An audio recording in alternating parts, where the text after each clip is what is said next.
ದಾವಣಗೆರೆ ಬಾಗಲಕೋಟೆ ಉಪಚುನಾವಣೆ ಅಖಾಡ ರಂಗೇರಿದೆ. ಟಿಕೆಟ್ ಘೋಷಣೆ ಆಗ್ತಾ ಇದ್ದಂತೆ ಇವತ್ತು ಉಭಯ ಕ್ಷೇತ್ರಗಳಲ್ಲಿ ನಾಮಪತ್ರ ಸಲ್ಲಿಕೆ ಭರಾಟೆ ಜೋರಾಗಲಿದೆ. ಇವತ್ತೇ ನಾಮಪತ್ರ ಸಲ್ಲಿಕೆಗೆ ಕೊನೆ ದಿನ. ದಾವಣಗೆರೆ ಬಾಗಲಕೋಟೆಯಲ್ಲಿಂದು ಉಭಯ ಪಕ್ಷಗಳ ಅಭ್ಯರ್ಥಿಗಳು ನಾಮಪತ್ರ ಸಲ್ಲಿಸಲಿದ್ದಾರೆ. ಕಾಂಗ್ರೆಸ್ ಅಭ್ಯರ್ಥಿ ಸಮರ್ಥ ಶಾಮನೂರು ಪರ ಸಿಎಂ ಡಿಸಿಎಂ ಮಂತ್ರಿಗಳು ಅಖಾಡಕ್ಕೆ ಧುಮುಕಲಿದ್ದಾರೆ. ಬಿಜೆಪಿ ಅಭ್ಯರ್ಥಿಗಳ ಪರ ವಿಜಯೇಂದ್ರ ಆರ್ ಅಶೋಕ್ ಸೇರಿದಂತೆ ಹಲವು ನಾಯಕರು ಭಾಗಿಯಾಗಲಿದ್ದಾರೆ. ದಾವಣಗೆರೆ ದಕ್ಷಿಣ ಶಾಮನೂರು ಕುಟುಂಬಕ್ಕೆ ಪ್ರತಿಷ್ಠೆಯ ಕ್ಷೇತ್ರವಾಗಿದ್ದರೆ ಬಾಗಲಕೋಟೆ ಸಿಎಂ ಸಿದ್ದರಾಮಯ್ಯಗೆ ಪ್ರತಿಷ್ಠೆಯ ಕಣ. ದಾವಣಗೆರೆ ದಕ್ಷಿಣ ಕ್ಷೇತ್ರದಲ್ಲಿ ಸಮರ್ಥ್ಗೆ ಟಿಕೆಟ್ ಘೋಷಣೆ ಆಗ್ತಾ ಇದ್ದಂತೆ ಬಂಡಾಯ ಭುಗಿಲೆದಿದೆ. ಕಾಂಗ್ರೆಸ್ನಿಂದ ಟಿಕೆಟ್ ಆಕಾಂಕ್ಷಿಯಾಗಿದ್ದ ಸಾದಿಕ್ ಪೈಲ್ವಾನ್ ಬಂಡಾಯವಾಗಿ ಸ್ಪರ್ಧಿಸೋದಾಗಿ ಹೇಳಿದ್ದಾರೆ. ಬಿ ಫಾರ್ಮ್ ಸಿಗೋ ಭರವಸೆ ಇತ್ತು, ಆದರೆ ನಮಗೆ ಸಿಕ್ಲಿಲ್ಲ. ಈ ಬಾರಿ ದಾವಣಗೆರೆಯಲ್ಲಿ ಕಾಂಗ್ರೆಸ್ಗೆ ತಕ್ಕ ಪಾಠ ಕಲಿಸ್ತೀವಿ. 40 ವರ್ಷದಿಂದ ಕಾಂಗ್ರೆಸ್ಗೆ ದುಡಿದ್ರು ನಮಗೆ ಕಾಂಗ್ರೆಸ್ ಅನ್ಯಾಯ ಮಾಡಿದೆ. ಇವತ್ತು ಸಾವಿರಾರು ಜನರೊಂದಿಗೆ ತೆರಳಿ ನಾಮಪತ್ರ ಸಲ್ಲಿಸ್ತೀನಿ ಅಂತ ಹೇಳಿದ್ರು. ಕಾಂಗ್ರೆಸ್ ಟಿಕೆಟ್ ಕೈ ತಪ್ಪಿರೋದಕ್ಕೆ ಅಲ್ಪಸಂಖ್ಯಾತ ಸಮುದಾಯ ಬಂಡಾಯ ವಿಚಾರಕ್ಕೆ ಸಂಬಂಧಪಟ್ಟಂತೆ ಸಚಿವ ಎಸ್ ಮಲ್ಲಿಕಾರ್ಜುನ್ ರಿಯಾಕ್ಷನ್ ಕೊಟ್ಟಿದ್ದಾರೆ. ದಾವಣಗೆರೆಯಲ್ಲಿ ಮಾತನಾಡಿದ ಅವರು, ಬಂಡಾಯ ಶಮನ ಮಾಡೋ ಸಂಪೂರ್ಣ ವಿಶ್ವಾಸ ಇದೆ. ಸಾದಿಕ್ ಪೈಲ್ವಾನ್ ಏನ್ ಹೊಸಬ್ರಲ್ಲ, ನಮ್ಮ ಪಕ್ಷದವ್ರೆ. ಸಾದಿಕ್ಗೆ ಫೋನ್ ಮಾಡಿದ್ದೆ, ರಿಸೀವ್ ಮಾಡ್ತಾ ಇಲ್ಲ, ಸ್ವಲ್ಪ ಸಿಟ್ಟಲ್ಲಿ ಇರ್ತಾರೆ. ಮಾತಾಡ್ತೀನಿ, ಎಲ್ಲರೂ ಸೇರಿ ಒಗ್ಗಟ್ಟಾಗಿ ಚುನಾವಣೆ ಮಾಡ್ತೀವಿ ಅಂತ ಹೇಳಿದ್ರು.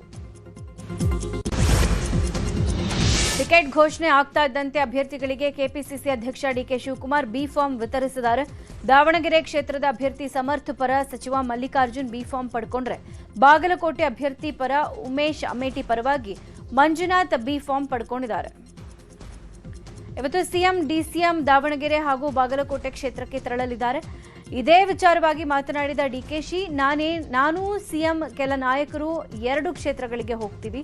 ನಾವು ಶಿಫಾರಸು ಮಾಡದಂತೆ ಟಿಕೆಟ್ ಕೊಡಲಾಗಿದೆ. ಅಲ್ಪಸಂಖ್ಯಾತ ನಾಯಕರು, ಸಿಎಂ, ನಾನು ಎಲ್ಲರೂ ಸೇರಿ ಚರ್ಚೆ ಮಾಡಿದ್ದೀವಿ. ಪಕ್ಷದ ಸಂಪ್ರದಾಯದಿಂದ ಕುಟುಂಬದವರಿಗೆ ಟಿಕೆಟ್ ಕೊಡಲಾಗಿದೆ. ಒಮ್ಮತದಿಂದ ಚುನಾವಣೆ ಮಾಡಿ ಅಭ್ಯರ್ಥಿಗಳನ್ನ ಗೆಲ್ಲಿಸ್ಕೊಂಡು ಬರ್ತೀವಿ ಅಂತ ಹೇಳಿದ್ರು. ಇನ್ನು ಉಪಚುನಾವಣೆ ವಿಚಾರ ಸಂಬಂಧ ಬೆಳಗಾವಿಯಲ್ಲಿ ಸಚಿವ ಸತೀಶ್ ಜಾರಕಿಹೊಳಿ ಮಾತಾಡಿದ್ದಾರೆ. ನಿರೀಕ್ಷೆಯಂತೆ ಅಭ್ಯರ್ಥಿಗಳ ಆಯ್ಕೆ ಆಗಿದೆ. ಅಹಿಂದ ಮತಗಳ ಕಾಂಗ್ರೆಸ್ ಪರ ಇದೆ, ಮುಂದೆ ಇರುತ್ತೆ. ಪಕ್ಷ ಅಭ್ಯರ್ಥಿಯ ಜೊತೆಗೆ ಸರ್ಕಾರ ಇದೆ. ಸರ್ಕಾರ ಗ್ಯಾರಂಟಿ ಸ್ಕೀಮ್ ಸಹ ವರ್ಕ್ ಆಗುತ್ತೆ ಅಂತ ಹೇಳಿದ್ರು. ದಾವಣಗೆರೆಯಲ್ಲಿ ಉಪಚುನಾವಣಾ ಕಣ ರಂಗೇರಿದೆ. ಇವತ್ತು ಅಭ್ಯರ್ಥಿಗಳು ನಾಮಪತ್ರ ಸಲ್ಲಿಕೆ ಮಾಡ್ತಾ ಇರುವಂತಹ ಹಿನ್ನೆಲೆ ಬಿಜೆಪಿ ಅಭ್ಯರ್ಥಿ ಶ್ರೀನಿವಾಸ್ ದಾಸಕರಿಯಪ್ಪ ಮಠಗಳಿಗೆ ಭೇಟಿ ನೀಡಿ ಮಠಾಧೀಶರ ಆಶೀರ್ವಾದ ಪಡೆದರು. ಹರಿಹರದ ವಾಲ್ಮೀಕಿ ಪೀಠದ ಪ್ರಸನ್ನಾನಂದಪುರಿ ಸ್ವಾಮೀಜಿ, ಬೆಳ್ಳೂಡಿ ಕನಕ ಪೀಠದ ನಿರಂಜನಾನಂದಪುರಿ ಸ್ವಾಮೀಜಿ, ಹರಿಹರ ಪಂಚಮಸಾಲಿ ಪೀಠದ ವಚನಾನಂದ ಸ್ವಾಮೀಜಿ, ಶಿವನಹಳ್ಳಿ ಕೇದಾರಧಾಮ ಮಠದಲ್ಲಿ ಕಣ್ವಕುಪ್ಪೆ ಶ್ರೀಗಳನ್ನ ಭೇಟಿ ಮಾಡಿ ಶ್ರೀಗಳಿಂದ ಆಶೀರ್ವಾದ ಪಡೆದರು. ಕಾಂಗ್ರೆಸ್ ಟಿಕೆಟ್ ಸಿಗದ ಹಿನ್ನೆಲೆ ಅಲ್ಪಸಂಖ್ಯಾತ ಮುಖಂಡರು ಬಿಜೆಪಿ ಸೇರ್ಪಡೆಯಾಗಿದ್ದಾರೆ. ದಾವಣಗೆರೆ ದಕ್ಷಿಣ ಅಭ್ಯರ್ಥಿ ಶ್ರೀನಿವಾಸ್ ದಾಸಕರಿಯಪ್ಪನವರ ನೇತೃತ್ವದಲ್ಲಿ 20ಕ್ಕೂ ಹೆಚ್ಚು ಅಲ್ಪಸಂಖ್ಯಾತ ಮುಖಂಡರು ಬಿಜೆಪಿ ಸೇರ್ಪಡೆ ಆಗಿದ್ದಾರೆ. ಮುಂದಿನ ದಿನಗಳಲ್ಲಿ ಇನ್ನೂ ಹೆಚ್ಚು ಅಲ್ಪಸಂಖ್ಯಾತರು ಬಿಜೆಪಿಗೆ ಸೇರ್ಪಡೆ ಆಗೋ ಸಾಧ್ಯತೆ ಇದೆ.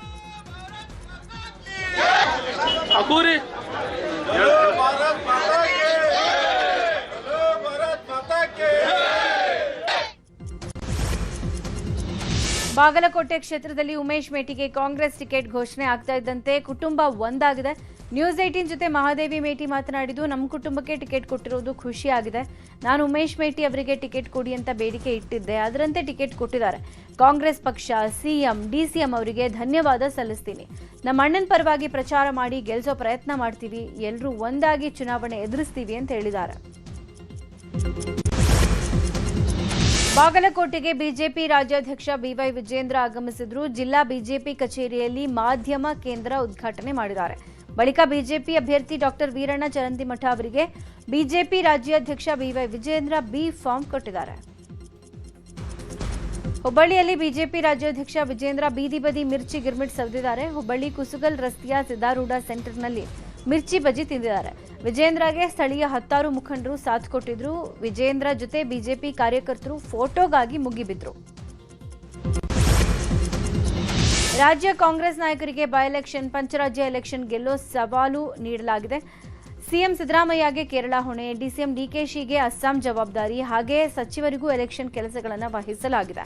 ಈ ಟೆನ್ಷನ್ ನಡುವೆನೇ ಬಜೆಟ್ ಅಧಿವೇಶನದ ಕಡೆ ರಾಜ್ಯ ಸರ್ಕಾರಕ್ಕೆ ಗಮನ ಹರಿಸೋಕಾಗ್ತಾ ಇಲ್ಲ. ಹೀಗಾಗಿ 12ನೇ ದಿನಕ್ಕೆ ಅಧಿವೇಶನ ಮೊಟಕುಗೊಳಿಸಲು ಪ್ಲಾನ್ ಮಾಡಲಾಗಿದೆ.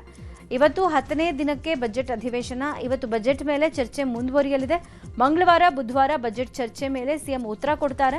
ಬುಧವಾರವೇ ಅಧಿವೇಶನ ಮೊಟಕುಗೊಳಿಸೋ ಸಾಧ್ಯತೆ ಇದೆ. ಕೇಂದ್ರ ಸಚಿವ ಎಚ್ಡಿಕೆ ರಾಜ್ಯ ಪ್ರವಾಸಕ್ಕೆ ಪ್ಲಾನ್ ಮಾಡಿದ್ದಾರೆ. ರಾಜ್ಯ ಪ್ರವಾಸದ ಬಗ್ಗೆ ಕೇಂದ್ರ ಗೃಹ ಸಚಿವ ಅಮಿತ್ ಶಾ ಹಾಗೂ ಕೇಂದ್ರ ಸಚಿವ ಜೆಪಿ ನಡ್ಡಾ ಅವರ ಜೊತೆ ಚರ್ಚೆ ಮಾಡ್ತಾರೆ. ಪ್ರಸ್ತುತ ರಾಜ್ಯದ ವಿದ್ಯಮಾನಗಳ ಬಗ್ಗೆ ಮಾಹಿತಿಯನ್ನು ಕೊಟ್ಟಿದ್ದಾರೆ. ಆಲ್ರೆಡಿ ಕಾಂಗ್ರೆಸ್ ವಿರುದ್ಧ 2 ಪಕ್ಷಗಳ ನಡೆ ಹೋರಾಟಗಳು ಸಮನ್ವಯ ಸಮಿತಿ ರಚನೆಗೂ ಮನವಿ ಮಾಡಿದ್ದಾರೆ.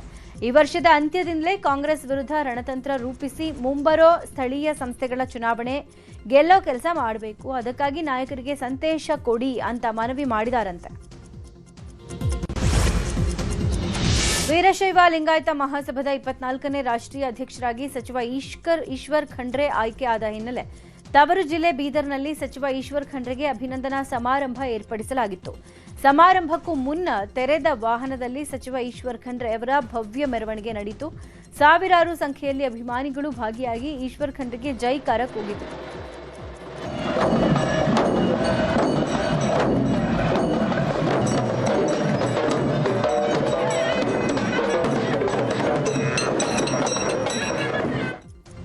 ಮೆರವಣಿಗೆ ಬಳಿಕ ಕರ್ನಾಟಕ ಫಾರ್ಮಸಿ ಕಾಲೇಜು ಆವರಣದಲ್ಲಿ ಕಾರ್ಯಕ್ರಮ ನಡೆಯಿತು. ಅಭಿನಂದನಾ ಸಮಾರಂಭದಲ್ಲಿ ಈಶ್ವರ್ ಖಂಡ್ರೆ ಸಿಎಂ ಆಗ್ತಾರೆ ಅಂತ ಹುಲಸೂರಿನ ಶಿವಾನಂದ ಸ್ವಾಮೀಜಿ ಭವಿಷ್ಯ ನುಡಿದಿದ್ದಾರೆ.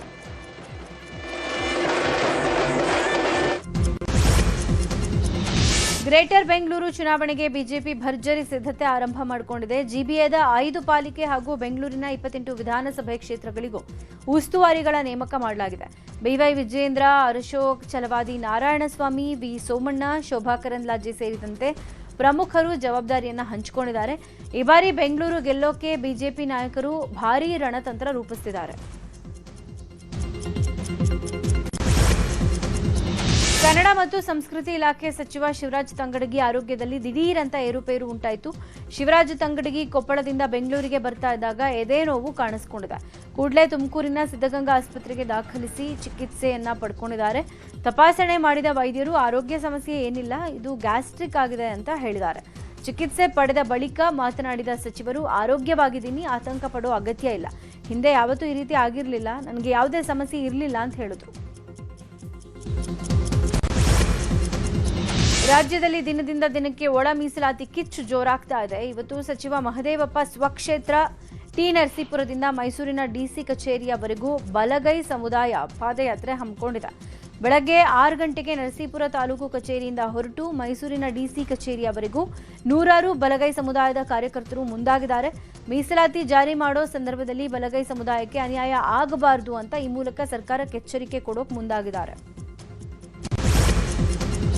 ಬಲ್ಡೋಟ ಮುಕುಂದ ಸುಮಿ ಕಾರ್ಖಾನೆ ವಿಸ್ತರಣೆ ಮಾಡಬಾರದು, ಬಸಾಪುರ ಕೆರೆಯನ್ನ ಸಾರ್ವಜನಿಕ ಉಪಯೋಗಕ್ಕೆ ಬಿಡಬೇಕು ಅಂತ ಆಗ್ರಹಿಸಿ ಇವತ್ತು ಬೆಂಗಳೂರಿನ ಫ್ರೀಡಂ ಪಾರ್ಕ್ನಲ್ಲಿ ಪ್ರತಿಭಟನೆ ನಡೆಯಲಿದೆ. ಕೊಪ್ಪಳದಲ್ಲಿ ಕೊಪ್ಪಳ ಬಚಾವೋ ಆಂದೋಲನ ಸಮಿತಿ, ಕೊಪ್ಪಳ ಪರಿಸರ ಹಿತರಕ್ಷಣಾ ವೇದಿಕೆ ನಡೆಸ್ತಾ ಇರುವಂತಹ ಅನಿರ್ದಿಷ್ಟಾವಧಿ ಮುಷ್ಕರ 143ನೇ ದಿನಕ್ಕೆ ಕಾಲಿಟ್ಟಿದೆ. ರಾಜ್ಯ ಸರ್ಕಾರದ ಗಮನ ಸೆಳೆಯುವ ಉದ್ದೇಶದಿಂದ ಬೆಂಗಳೂರಲ್ಲಿ ಪ್ರತಿಭಟನೆ ನಡೆಯಲಿದೆ. ಬೆಂಗಳೂರು ಗ್ರಾಮಾಂತರ ಕ್ಷೇತ್ರದ ಸಂಸದ ಡಾಕ್ಟರ್ ಸಿಎನ್ ಮಂಜುನಾಥ್ ಬೆಂಗಳೂರು ದಕ್ಷಿಣ ಜಿಲ್ಲೆಯ ಚನ್ನಪಟ್ಟಣ ಕ್ಷೇತ್ರಕ್ಕೆ ಬಂಪರ್ ಗಿಫ್ಟ್ ಕೊಟ್ಟಿದ್ದಾರೆ. ಪೀಪಲ್ ಟು ಪೀಪಲ್ ಹಾಗೂ RXDX ಕಂಪನಿಯ ವತಿಯಿಂದ 10 ಲಕ್ಷ ಮೌಲ್ಯದ ಒಟ್ಟು 10 ಶುದ್ಧ ಕುಡಿಯೋ ನೀರಿನ ಘಟಕಗಳನ್ನು ಒಂದೇ ದಿನ ಉದ್ಘಾಟನೆ ಮಾಡಿದ್ದಾರೆ. ಶೀರಗುಡ್ಡೆ, ರಾಂಪುರ, ಕೂಡ್ಲೂರು, ಇಗ್ಗಲೂರು ಹಾಗೂ ನಗರದ 31ನೇ ವಾರ್ಡ್ ಸೇರಿ ಒಟ್ಟು 10 ಕಡೆ ಘಟಕಗಳನ್ನು ಉದ್ಘಾಟನೆ ಮಾಡಿದ್ದಾರೆ. ಮಂಜುನಾಥ್ ರವರ ಈ ಕಾರ್ಯಕ್ಕೆ ಜನ ಮೆಚ್ಚುಗೆ ವ್ಯಕ್ತಪಡಿಸುತ್ತಿದ್ದಾರೆ.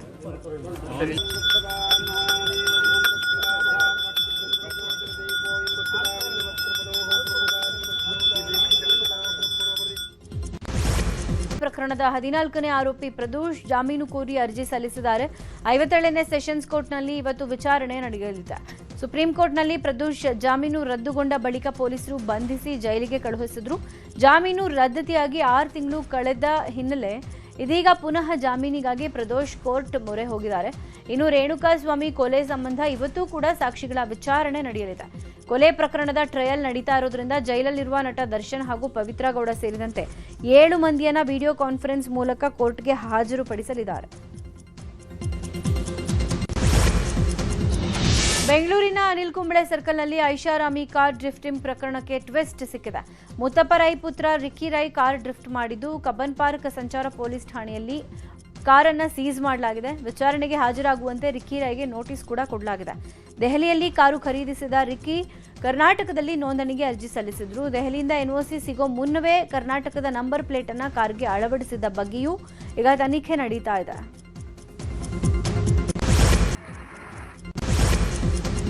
ಬೆಂಗಳೂರು ದಕ್ಷಿಣ ಜಿಲ್ಲೆಯ ಚನ್ನಪಟ್ಟಣದಲ್ಲಿ ವರ್ಷದ ಮೊದಲ ಭರ್ಜರಿ ಮಳೆಯಾಗಿದೆ. ನಗರ ಹಾಗೂ ಗ್ರಾಮಾಂತರ ಭಾಗದಲ್ಲಿ ಮಳೆ ಬಂದಿದ್ದು ಬಿರು ಬಿಸಿಲಿಗೆ ಕಂಗೆಟ್ಟಿದ್ದ ಜನರಿಗೆ ಮಳೆರಾಯ ತಂಪೆರೆದಿದ್ದಾನೆ. ರಾಮನಗರದ ಕೆಲ ಭಾಗದಲ್ಲೂ ಮಳೆಯಾಗಿದೆ. ಬಾಗಲಕೋಟೆಯಲ್ಲಿ ಅಕಾಲಿಕ ಮಳೆಯಿಂದ ತೋಟಗಾರಿಕೆ ಬೆಳೆಗಳು ಹಾನಿಯಾಗಿವೆ. ತುಳಸಿಗೇರಿ ಭಾಗದಲ್ಲಿ ಅಕಾಲಿಕ ಆಲಿಕಲ್ಲು ಮಳೆಯಿಂದ ಕಲ್ಲಂಗಡಿ ದಾಳಿಂಬೆ ಬೆಳೆ ಹಾನಿಯಾಗಿದೆ. ರೈತರ ಜಮೀನುಗಳಿಗೆ ಶಾಸಕ ಜೆಟಿ ಪಾಟೀಲ್ ಭೇಟಿ ನೀಡಿ ಬೆಳೆ ಹಾನಿ ವೀಕ್ಷಿಸಿದ್ದಾರೆ.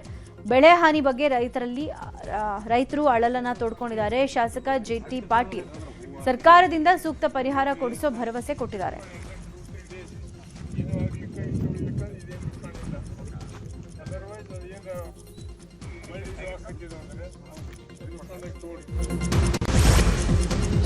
ಕೋಲಾರ ಜಿಲ್ಲೆಯ ಮುಳಬಾಗಿಲು ತಾಲೂಕಿನ ಮದೇರಿ ಗ್ರಾಮದಲ್ಲಿ ಬೋರ್ವೆಲ್ನಿಂದ ಬಂದ ನೀರು ಕಂದು ಮಿಶ್ರಿತ ಬಣ್ಣದಿಂದ ಕೂಡಿದೆ.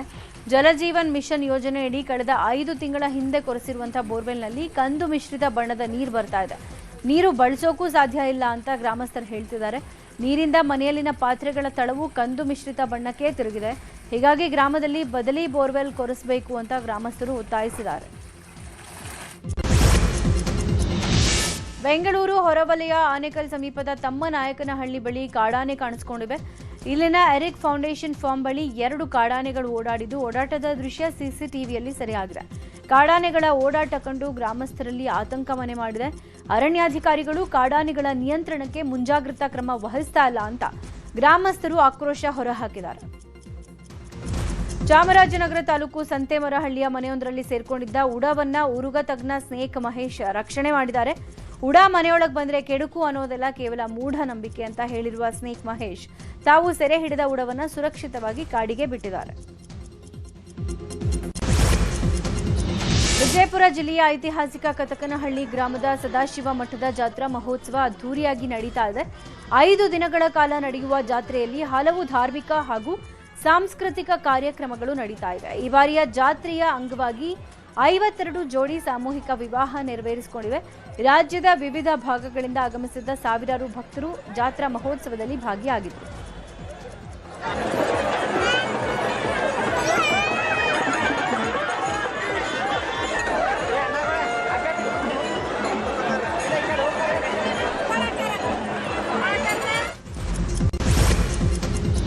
ಮಧ್ಯಪ್ರಾಚ್ಯದಲ್ಲಿ ಸಂಘರ್ಷ ದಿನೇ ದಿನೇ ಬಿಗಡಾಯಿಸ್ತಾ ಇದೆ. ಬಂದ್ ಆಗಿರೋ ಹರ್ಮುಜ್ ಜಲಸಂಧಿಯನ್ನ ಓಪನ್ ಮಾಡುವಂತೆ ಇರಾನ್ಗೆ ಟ್ರಂಪ್ ಡೆಡ್ಲೈನ್ ಕೊಟ್ಟಿದ್ದಾರೆ. ಇರಾನ್ ಶತ್ರುಗಳಿಗೆ ಜಲಮಾರ್ಗ ತೆಗೆಯಲ್ಲ ಅಂತ ಹೇಳಿದೆ. ಇದರಿಂದ ಭಾರತದಲ್ಲಿ ತೈಲ, ಅನಿಲ ಹಾಗೂ ಗೊಬ್ಬರ ಸಮಸ್ಯೆ ಜಾಸ್ತಿ ಆಗ್ತಾ ಇದೆ. ಅಮೆರಿಕ ಗಲ್ಫ್ ರಾಷ್ಟ್ರಗಳಿಂದ ಭಾರತಕ್ಕೆ ಬರಬೇಕಾಗಿದ್ದ ಯೂರಿಯಾ, ಅಮೋನಿಯಂ, ಡಿಎಪಿ ಪೂರೈಕೆಯಲ್ಲಿ ವ್ಯತ್ಯಯ ಉಂಟಾಗಿದೆ. ಯುದ್ಧ ಹಿಂಗೆ ಮುಂದುವರೆದರೆ ರಸಗೊಬ್ಬರ ಬೆಲೆ ಏರಿಕೆ ಆಗುವ ಸಾಧ್ಯತೆ ಇದೆ. ಹೀಗಾಗಿ ಪ್ರಧಾನಿ ಮೋದಿ ಮಹತ್ವದ ಸಭೆಯನ್ನು ನಡೆಸಿದ್ದಾರೆ.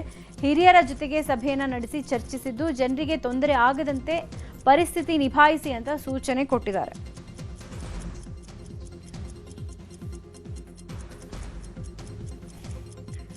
ಒಂದು ಹೋಟೆಲ್, ರೆಸ್ಟೋರೆಂಟ್ ಹಾಗೂ ಡಾಬಾಗಳಿಗೆ ಅಡುಗೆ ಸಿಲಿಂಡರ್ ಪೂರೈಕೆ ಆಗಲಿದೆ. ರಾಜ್ಯ ಹೋಟೆಲ್ ಮಾಲೀಕರ ಸಂಘ ಹಾಗೂ ರಾಜ್ಯ ಸರ್ಕಾರದ ಮನವಿಯ ಮೇರೆಗೆ ಕೇಂದ್ರ ಸರ್ಕಾರ ಕಮರ್ಷಿಯಲ್ ಸಿಲಿಂಡರ್ ಪೂರೈಕೆ ಮಾಡ್ತಾ ಇದೆ. ಇವತ್ತು ಈ ನಡುವೆ ಇರಾನ್ ವಿರುದ್ಧ ಯುದ್ಧ ಮುಂದುವರಿಸೋಕೆ ಅಮೆರಿಕ ಸಕಲ ಸಿದ್ಧತೆ ಮಾಡಿಕೊಂಡಿದೆ. ಯುದ್ಧಕ್ಕೆ ಬೇಕಾದ ಸಾಕಷ್ಟು ಹಣ ಅಮೆರಿಕ ಸೇನೆ ಬಳಿ ಇದೆ. ಟ್ರಂಪ್ ಸರ್ಕಾರ ಹೆಚ್ಚುವರಿಯಾಗಿ $200 ಬಿಲಿಯನ್ ಅಂದ್ರೆ 16 ಲಕ್ಷ ಕೋಟಿ ಪೂರಕ ನಿಧಿಯನ್ನ ನೀಡ್ತಾ ಇದೆ ಅಂತ ಅಮೆರಿಕ ಖಜಾನೆ ಕಾರ್ಯದರ್ಶಿ ಸ್ಕಾಟ್ ಬೆಸೆಂಟ್ ಹೇಳಿದ್ದಾರೆ. 19ನೇ ಆವೃತ್ತಿಯ ಐಪಿಎಲ್ನಲ್ಲಿ ಆರ್ಸಿಬಿ ತವರಿನ ಪಂದ್ಯಗಳನ್ನು ವೀಕ್ಷಿಸೋಕೆ ಚಿನ್ನಸ್ವಾಮಿಗೆ ಹೋಗಬೇಕು ಅನ್ಕೊಂಡಿದ್ದವರಿಗೆ ಶಾಕ್ ಎದುರಾಗಿದೆ. ಈ ಹಿಂದಿಗಿಂತಲೂ ಅಧಿಕ ದರ ತೆರೋದಕ್ಕೆ ಸಿದ್ಧವಿದ್ದರಷ್ಟೇ ಟಿಕೆಟ್ ಸಿಗುತ್ತೆ ಅಂತ ಹೇಳಲಾಗ್ತಾ ಇದೆ.